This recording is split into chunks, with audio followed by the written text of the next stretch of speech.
너희의 의로움이 율법학자들과 바리사이들의 의로움을 능가하지 않으면 결코 하늘나라에 들어가지 못할 것이다.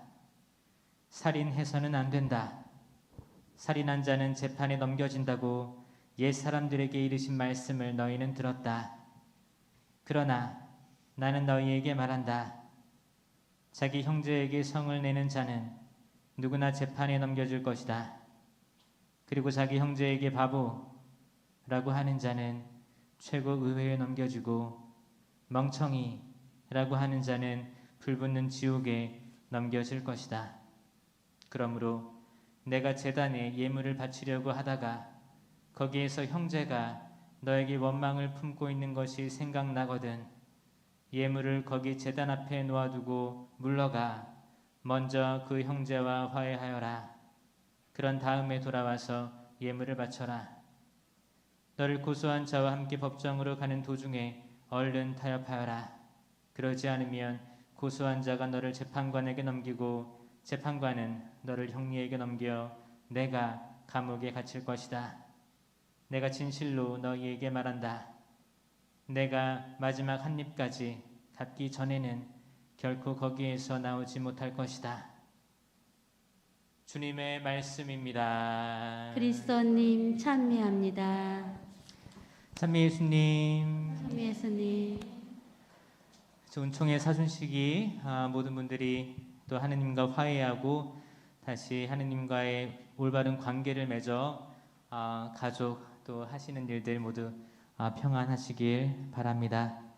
특히 이 어려운 팬데믹이란 시기 안에서 모두들 처음 경험하는 것이기 때문에 또 지금 한 해가 지나고 2년째 오기 때문에 많이 지치고 힘들고 또 예민해지고 하실 텐데 모든 분들이 특히나 성령 기도회 회원 여러분들 그리고 기도 많이 하시는 또 방송을 통해 이 시간에 함께 미사를 봉헌하시는 모든 분들께 하느님의 성령의 인내의 열매 특히 맺도록 기도하겠습니다.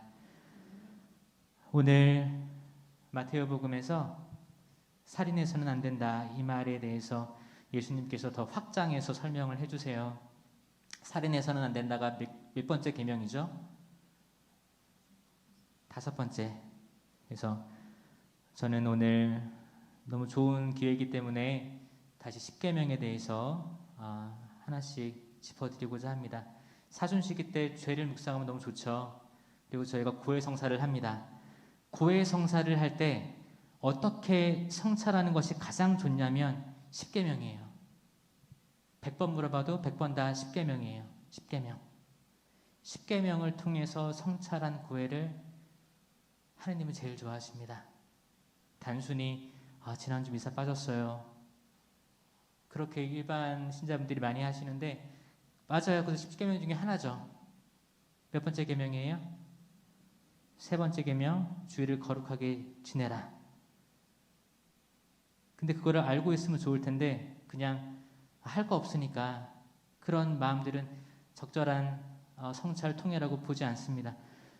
그래도 오셨으니까 어떻게 해요? 주님 이 불쌍한 죄 용서해 주십시오. 기도하는 거죠.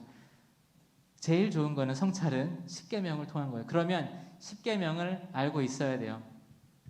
10계명을 외우셔야 됩니다. 제가 지난번 성령 세미나 때도 말했지만 기본적인 가톨릭 교회가 얘기하고 있는 것들이 있어요. 그런 것들은 다 외우셔야 돼요. 10계명 외우시고 성령 7은 외우시고 공동체 유익을 위한 9가지 은사 외우시고 9가지 열매 기본입니다. 기본. 나중에 제가 시험 볼 수도 있어요. 10계명 어떻게 외워야 돼요? 처음 3개는 하느님을 위한 사랑, 하느님께 대한 사랑, 나머지 7개는 이웃을 위한 사랑이에요. 하느님 사랑과 이웃 사랑, 예수님이 종합해 주신 거예요. 그 중에서도 계속 얘기하시면서 특히 5번째 계명 살인해서는 안 된다 이 말을 들었지만 너희들이 말로 하는 것도 살인이다 라고 지금 말씀하시는 거잖아요. 이걸 어떻게 이해를 해야 되자면 첫 번째 계명 뭐예요? 한 분이신 하느님을 흠숭하여라. 이거를 어떻게 성찰할 수 있냐면 깊숙이 들어가 보면 우선순위예요. 내가 하느님 말고 내가 지금 우선순위가 있다면 그게 나의 아들이든 딸이든 부모님이든 친구든 우선순위가 있다면 이 1계명을 거스른 거라고요. 내가 돈에 매여 있고 건강, 하느님보다 그런 것들을 더 우선시하면 나는 죄를 지은 거란 말입니다. 두 번째 계명이 뭐죠? 하느님의 이름을 함부로 부르지 마라. 이름, 하느님은 삼위일체니까 하느님, 예수님, 성령 하느님, 이 삼위일체에 대해서 함부로.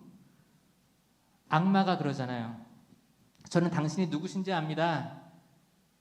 그리고 왜 오셨는지 압니다. 살아계신 하느님의 아들. 그 악마는 그 예수님의 이름을 함부로 부른 거예요. 왜냐하면 악마는 절대 그분을 존중하지 않았습니다. 마음속은 전혀 반대에 있는데 뱉은 거예요.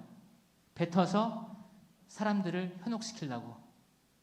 우리는 때로는 하느님, 예수님, 성령의 이름을 정말 공허하게 부를 때가 있습니다. 어긴 거죠. 세 번째 계명, 주의를 거룩하게 지켜라. 영어로 보면 원문에 보면은 Remember the Sabbath day. Remember가 나오고 Keep the holy. 그러니까 동사가 두 개 나와요. 그 안식일을 기억해야 되고 또 거룩하게 지내야 되는 거예요. 기억하는 게 뭐예요? 안식일이 뭐예요? 안식일을 기억하려면 천지창조, 7일간의 창조를 기억해야 되고 그때 안식했던 걸 기억하고 두 번째는 모세가 이스라엘 백성들을 약속의 땅으로 갔을 때 어떻게 탈출했고 어떻게 안착했는지 그리고 전쟁을 할 때 예리코 성을 7번 돌았을 때 함성을 질렀을 때 그 성벽이 무너져 내린 것들 다 기억해야 되는 거예요. 그 역사를 기억하고 그 날을 거룩하게 지내야 되는데 단지 저 미사 빠졌습니다. 이거는 어떻게 생각하세요? 질문을 드리는 겁니다. 네 번째, 부모에게 효도하라. 부모에게 효도하라. 내 자녀가 나에게 효도하는 걸 바라지 말고 일단 나를 보는 거예요. 내가 우리 부모님 혹은 돌아가셨으면 얼마나 자주 연미사를 봉헌하고 얼마나 자주 기억하고 그리워하고 내가 잘못한 것들을 회개하고 있습니까? 그분들을 통해서. 그분들이 또 하늘에서 나를 위해 기도해주고 있잖아요. 그런 관계성이죠. 누구나 어머니가 있고 아버지가 있어요. 어르신들도 부모님이 있었잖아요. 그리고 하늘에 계시잖아요. 계속 효도는 계속 하는 거예요. 오늘 다섯 번째 계명, 사람을 죽이는 것뿐만 아니라 뭐 총으로 쏘고 칼로 찌르고 말고 아니고 바보 멍청이. 글쎄요. 수많은 젊은이들이 누군가가 던진 사소한 농담일 수 있는 말에 세상을 떠나고 있습니다. 말이 사람 죽이는 거 맞아요. 그래서 내가 하는 말들 또 봉사단체에서 혹시나 나는 좋은 뜻으로 얘기했는데 그런 표현들이 누군가 상처를 준다면 깊이 성찰하시고 그런 방법들을 좀 바꿀 필요는 있는 것 같아요. 그래서 모든 봉사단체에서 좀 좋은 말들이 또 응원의 말들이 오고 갔으면 좋겠습니다. 살인하지 말라 다음에 뭐예요? 여섯 번째, 간음. 간음하지 말라. 간음은 이제 행동이죠. 행동. 실천이 옮기는 거예요. 여러분들 다 아실 거라 생각됩니다. 행동에 옮기지 말라.